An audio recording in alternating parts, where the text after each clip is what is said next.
Ay, bulag na chikahan na pala kami. Ito po si Alwin Ignacio, The Diva That You Love. Kasama ko, aking kumaring Ultra Maldita. Hi, this is Alex Brosas. Ito po ang The TT Show. Ang Tara na Natalia kayong Showbiz Edition. Eto na nga. Excited ako sa pag-lies ng aktor na ito. Kasi nga, kaya raw ito lumayas kasi sawang-sawa na ito sa pagpapasubo. So, alam mo na ano ang pinapasubo ng aktor. Diba? Pag hindi niyo pa naman alam, gusto niyo ba i-muestra ko kung paano yung pagpapasubo? Aray ko. Gusto niyo kumaring Ultra Maldita ang mag-muestra kung paano ang tamang pagsubo. I don't do such thing. Charot. Diba? Mari ang tanong, ito bang aktor na to, starlet lang o sumikat? Sumikat. Sumikat. So, itong pagpapasubo niya bang to ay sadya, hiniling, o kailangan niyang gawin dahil nga nangyari to nung mga panong nagsisimula pa lamang siya. It was made out of necessity. Oh. Diba? Okay. Alam mo naman pagkabaguhan, diba? Mm-hmm. You have to please your gods. Diba? So one of his gods ang sumusubo sa kanya. Yeah. Yung naka-discover sa kanya. Oh. Diba? So itong naka-discover na to ang tagpasasa sa kalamnan ni aktor nung siya ay nagsisimula pa lamang. Yeah. So, ito ba talaga ang dahilan kaya sila nagkahiwalay dahil nagsawala si aktor sa pagpapasubo o nakakita ng greener pasture si aktor? One of those reasons. Kumbaga parang feeling niya he was being used and abused. Talaga? Parang tsaka hindi, syempre, there will come a time that parang magsasawa ka na rin, paulit-ulit. Diba? Talaga? Oo, lalo pang sumusubo, hindi makagandahan. Charot! Ay, di ba kagandahan? Hindi! Dating nakatukla sa kanya. Oo! Ano yun? Nakuryente ako bigla. Hindi kagandahan!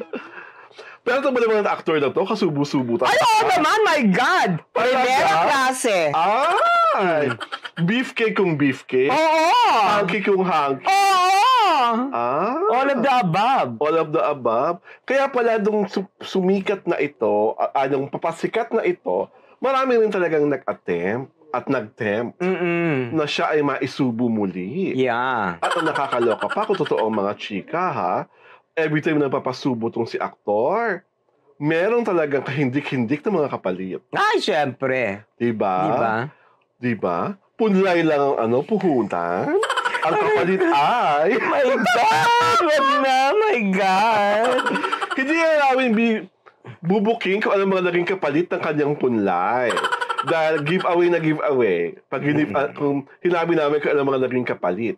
Basta sure na sure ako, masarap na masarap tong aktor na to. Yeah. Diba? Mga palalaki, mga pababae, natutukso sa kanya. Aray ko. Diba? Talagang lahat ata ng mga babaeng kanyang minahal, ay, hindi siya makakalimutan. Oo. Diba? May mga iba pa nga siyang dating minahal na literal parang naging bading. Ay! Kung ano-ano ay naalay sa kanya. Aray ko. Bilang pagsamba sa kanyang pagkalalaki at pagiging lalaki. Ay, kasi naman tong si aktor na to, I remember. I remember the boy? Hindi, parang I remember this scene na isang TV show kung talagang pinakita niya talaga kung gaano siya kakisig. Ay, So, naglaway ka? hindi lang ako naglaway. May bumulwak sa aking imaginary kiwi fruit. Ay! Bulwak queen ka na? Oo, dahil sa kanyang eksenang yun. Yes, Parang gusto ko sabihin, God, why are you testing me? Aray ko! Oh my God! But I'm so happy that this actor, kahit pasang rekwang punlay ang kanyang pinakawalan, ngayon, actor talaga na siya.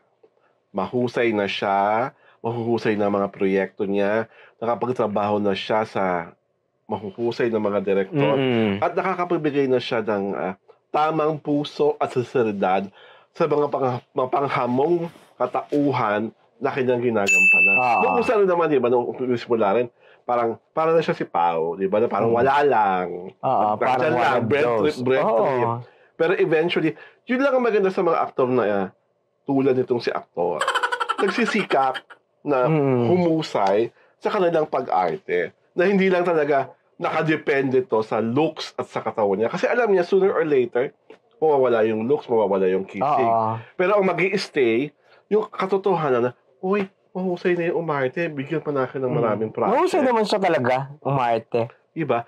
And he's so irresistible and charming in person, diba? Oo. At pag narinig mo pa siya na mag-English, Lord, ang kulyala sensibilities ng lahat ng mga bakla kumakalembang. Ay!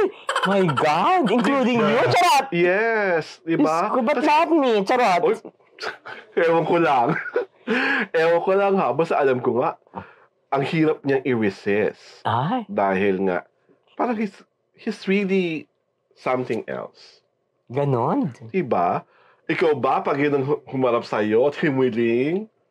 Rejection, Your Honor. Kasinungalingan niya. Kasi hindi ko siya type. Talaga? May mas type pa ako sa kanya. I want, no offense, thunders na siya.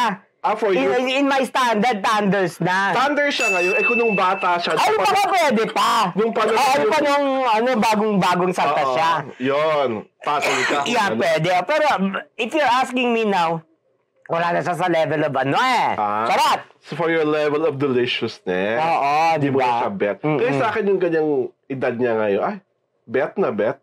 Ako pa ba? Charot? Ako pa ba? Diyos Kung ko. ano nga lang ako, kung may matres ako, kadami ko na sigurong anak. Ay! Diyos ko! Nakakaloka! Ay, aktor! Huwag ka na maging maramot. Share mo naman sa amin yan. Share mo talaga sa amin. Talaga? Sa akin na lang. Ako, makakaawin pa yung discovery niya. Inayawan na nga, no? Buhay pa ba yun? Oo, buhay pa, gaga. Lukalukang to. Lukalukang ko lang, masama mo sa nung kung buhay pa. Para may situation kung gusto mo nang mamatay, charot. Ay, kung ba naghihirap siya nung hiniwala siya ni aktor. Ha? Sinawala na siya ng makakatasan. Ay, grabe ka naman. Buhay pa naman. Bakit katasang punlay? Parang naigib pa si actor ng kahit pa paano. Oo. Ay, bongga yun. Kay good karma kasi, si actor. kaya ano. Marunong tumanaw ng utang na loob. Di ba? Hindi ka gaya ng isang actor, di ba? Ano? Nakinalimutan na yung talagang totoong nakadiscover sa kanya. Ay, alam niya naman talaga yun, ano? Diba? My God! Diyos ko! Parang gusto kong umapoy. Charot. Parang bigla ka napabuka ka. Bakla naman yun, ano? Hello? Oo! Paano mo napatunayan? Naku, yung kapitbahay namin nagpa-pageant, ano? Nakikita siya. Baka naman sumasali lang siya sa pageant dati. Jowa niyo yung pageant organizer na baklita. Pag naging jowa ka ng pageant organizer na baklita, bakla ka na rin. I mean, jowa din daw pageant Contesero? Anong mga panahon na yun? Oo, di ba? Diba? Di ano sila? Minaj at Wa. Minaj at Wa. My God! Diyos ko, Lord. Ikaw ba, Mare? Naka-experience ka na ng Minaj at Wa? Kinda. Pero all boys, Oo naman. Hindi man na. Ikaw ang girl sa equation. Yeah. Ako hindi ko pa nararanasan mag Minaj at Wa. Ay! Bakit naman ikaw pa ba Ano ka? Oo, pero gusto ko kami Minaj at Wa ko, si Sian sa si Pao. Lukarit ka naman pala Diyos ko. Ano na lang ang mapapayo mo? Dito kay aktor dati na lumaya sa kanyang manager. What are your wishes para sa aktor na ito? You did what's right. Diba? Kasi nakakasawa na rin yung baklitang yan, ano? At tsaka naman, ano? Charot. Diba? Parang, tsaka hindi. You have to, tawag dito, to leap. Diba? Tawag dito, kailangan magbago ka na. Kailangan, it's just a pace, di ba? Wala namang ano yun talagang rites of passage lang yun, chuchu-chuchu, it's parang passes lang yun. So, okay lang yun, di ba?